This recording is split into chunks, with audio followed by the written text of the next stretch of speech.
네, 강박장애 2부 본격적으로 시작해 보도록 하겠습니다. 자, 그러면 이 강박장애 이제 왜 생기는 걸까? 여기에 대해서 좀 얘기를 해봐야 될 텐데요. 늘 그랬듯이 저희 생물학적 원인과 정신분석학적 원인으로 나눠가지고 한번 살펴보도록 하겠습니다. 예, 먼저 생물학적 원인에 대해서 조금 말씀을 드려보면 이 강박장애는 지난번 저희 다뤘던 우울장애처럼 세로토닌의 불균형이 영향을 준다고 알려져 있습니다. 사실 신경 전달 물질인 이 세로토닌의 불균형이 어떤 기전을 통해서 강박장애 증상들을 유발하는지 정확하게 밝혀져 있지는 않은데요. 실제로 강박장애 환자들에서 세로토닌 농도 변화가 관찰되었다거나 그리고 또 세로토닌의 농도를 올려주는 항우울제 약물들이 증상 치료에 도움이 된다는 것으로 볼 때 세로토닌이 어떤 중요한 역할을 하고 있다는 건 분명합니다. 네. 그리고 조금 어려운 얘기긴 한데 뇌 변화도 이렇게 강박장애의 원인이 됩니다. 여러 뇌 부위들 일일이 다 언급하기는 좀 어려운데요. 여러 뇌 부위의 크기가 실제로 변화가 있거나 아니면 그 활성화에도 변화가 있다는 것이 이제 뇌 영상 기법들을 통해서 밝혀졌는데 특히 기저핵이라는 부위가 중요해요. 그 기저핵에 있는 꼬리핵이 이렇게 정보 전달을 하는 데 있어서 문 같은 역할을 하거든요. 그러니까 좀 쉽게 설명해 보면 생각을 거르는 그물 같은 거라고 생각을 하시면 돼요. 모든 사람들 머릿속에서 이런저런 생각들 막 진짜 쓸데없는 잡생각들도 끊임없이 생겨나고 그중에는 정말 말도 안 되는 생각들도 있거든요. 한 예를 들어보자면 아침에 집에 있는데 부모님께서 나 다녀올게 이러면서 나가신다 쳐요. 다녀오세요 이러고 인사를 했는데 그 순간 정말 아무 이유 없이 문득 부모님 차 사고 나서 이제 못 보게 되면 어떻게 하지? 이런 생각이 그냥 스쳐 지나갈 수 있어요. 근데 보통은 이런 생각들이 아주 드물게 나타나고 그리고 떠올라도 아주 잠깐 떠오르고 쓸데없는 생각이니까 금세 가라앉거든요. 이게 이제 꼬리핵이란 곳에서 생각을 다 거르기 때문에 그런 건데 보통 사람들은 이제 아까 말한 이런 생각 거르는 그물이 촘촘해서 쓸데없는 생각이 그물에 걸려서 못 나오고 나와도 일시적으로 끝나는 건데 강박장애 환자분들은 그 그물이 촘촘하지가 못해서 생각들이 쉽게 빠져나오고 조절이 안 되는 거예요. 네. 실제로 환자분들한테 그렇게 설명을 많이 드리죠. 그러니까 불필요한 생각이 나와서 계속 좀 맴도는 게 이런 원인이 있다. 이렇게. 네. 저는 이제 강박장애 원인을 설명할 때 중요한 이론 중에 하나인 학습 이론에 대해서 좀 말씀을 드릴게요. 강박 사고가 학습된 조건화된 자극이라는 건데 파블로프 개 실험 다들 아시죠? 이제 음식을 줄 때마다 종을 치면 나중에는 종만 쳐도 개가 침을 흘리더라는 거예요. 이 실험에서의 종처럼 처음에는 의미 없는 자극이었는데 어떤 이제 안 좋은 일과 연관이 돼서 나중에는 그 의미 없는 자극이 공포나 불안을 유발시키는 겁니다. 사실 저희가 거의 매일 4라는 숫자를 별 생각 없이 봤는데 이제 숫자 4를 본 날 어느 날 차 사고가 그냥 날 뻔한 거예요. 그렇게 되면 너무 놀라고 이제 겁도 나고 그러겠죠. 근데 이 다음부터는 이제 4라는 숫자만 봐도 막 불안해지는 겁니다. 이게 이제 강박 사고가 학습 이론에 의해서 좀 생긴다 이렇게 하는 거고요. 강박 행동도 학습 이론으로 설명을 하는데 이제 마찬가지로 처음에는 별 의미 없는 행동이었는데 우연히 그 불안이 조절되는 경험을 했다면 불안해질 때마다 그 행동을 하겠죠. 점차 그 행동이 하나의 유형으로 고정되는 게 강박 행동의 원인이다. 이게 학습 이론입니다. 네, 그렇게 볼 수가 있겠네요. 그리고 제가 요즘 정신분석 이야기를 별로 못해서 오늘은 제가 좀 이쪽 관련해서 해볼게요. 이 강박증이 정신분석적으로도 이야기가 많이 나온 질환입니다. 이 강박증이라는 게 앞에 얘기한 대로 끊임없이 뭔가 잘못됐거나 아니면 잘못되었을 것 같다는 생각을 하는 병이라고 요약할 수 있겠는데요. 이런 생각을 태어나서 처음으로 하는 때가 학문기라고 하는 시기고 정신분석학적으로 강박장애는 대표적인 학문기 질환 중에 하나입니다. 이 학문기가 아이들이 배변 훈련을 하는 나이 그때를 생각하시면 되는데 이 시기에 보이는 중요한 특징이 양가감정이라고 하는 게 있어요. 의심이나 양가감정이라는 게 있는데 똥을 지금 쌀까 아니면 참을까 이따 싸면 더 시원할 텐데 아니면 어머니를 보자니까 지금 똥을 싸야 할 것 같고 참긴 힘든데 이러면서 쌀까 말까 계속 고민을 하거든요. 근데 아이가 이 시기가 지나가 버리면은 이런 생각들 줄어들고 사라지는데 강박장애 환자들은 큰 스트레스를 받았을 때 이 시기로 생각이 퇴행을 하게 된다고 해요. 그래서 끊임없이 할까 말까 고민을 하고 의심을 하고 이런다는 게 정신분석에서 이야기하는 강박장애입니다. 그리고 거기 더해서 아까 일부에서 마술적 사고를 얘기했었는데 생각하는 게 현실로 이뤄진다. 말에 힘이 있다. 이렇게 생각하는 게 마술적 사고인데 이거 역시나 자아의 기능, 에고의 기능이라는 게 약해지면서 마술적 사고를 하게 되는 강박 증상을 보이게 된다고 이야기를 하는 게 정신분석학적인 설명입니다. 네. 이렇게 좀 원인에 대해서 이야기를 해봤고 이번에는 치료에 대해서 말씀을 좀 드려볼게요.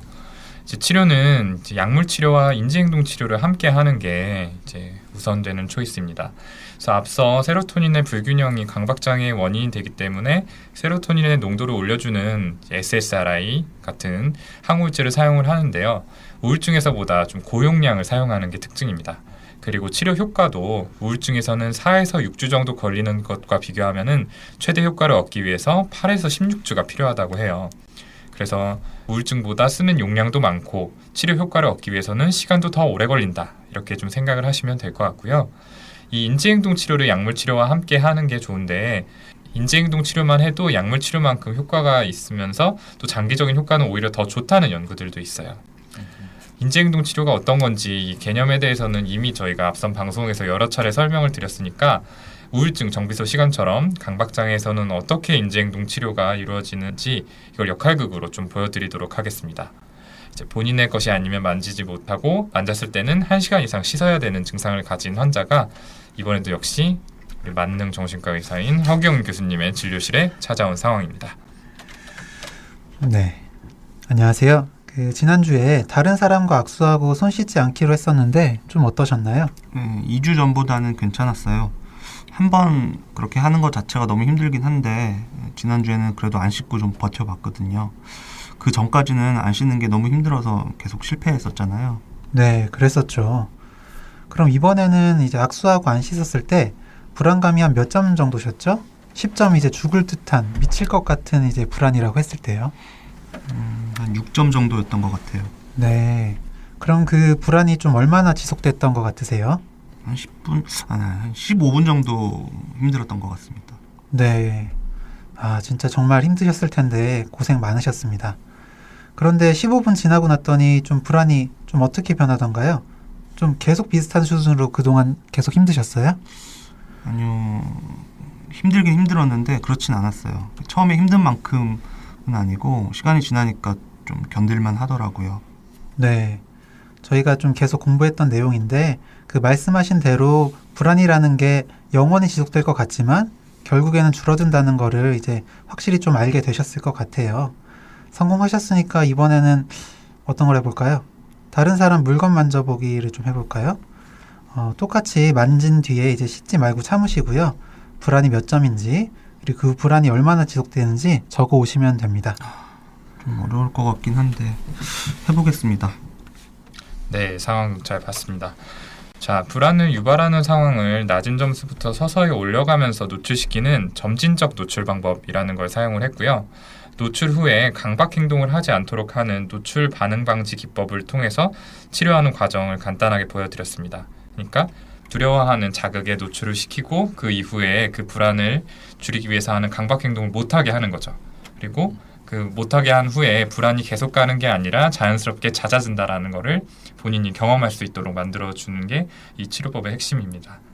그래서 이 강박장애는 불안을 유발하는 상황, 그리고 강박사고, 그래서 유발된 불안, 강박행동 또는 회피 행동의 악순환의 고리를 가지고 있는데요. 이 고리를 끊는데 이 바로 노출반응 방지 기법이 도움이 되는 거죠. 네. 인지행동 치료에서 또 중요하게 교육하는 점 하나를 또 설명을 드리자면요. 이제 자신 생각이라고 스스로 컨트롤할 수 있는 건 절대 아니란 점입니다.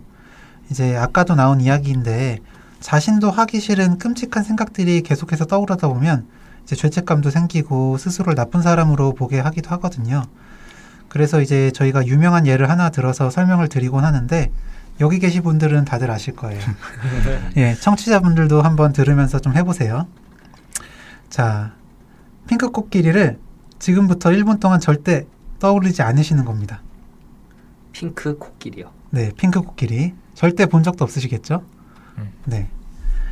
자, 지금 혹시 핑크 코끼리 이미지를 머릿속에 안 떠올리신 분이 계실까요? 없으실 텐데 이렇게 생각은 스스로 조절을 할 수가 없는 겁니다. 이제 환자분들은 이제 생각을 거르는 그물이 느슨해졌을 뿐이다. 떠오르는 생각들로 인해서 너무 괴로워하지 않으셔도 된다. 이런 메시지를 저희가 전달을 해드립니다. 네, 그렇죠.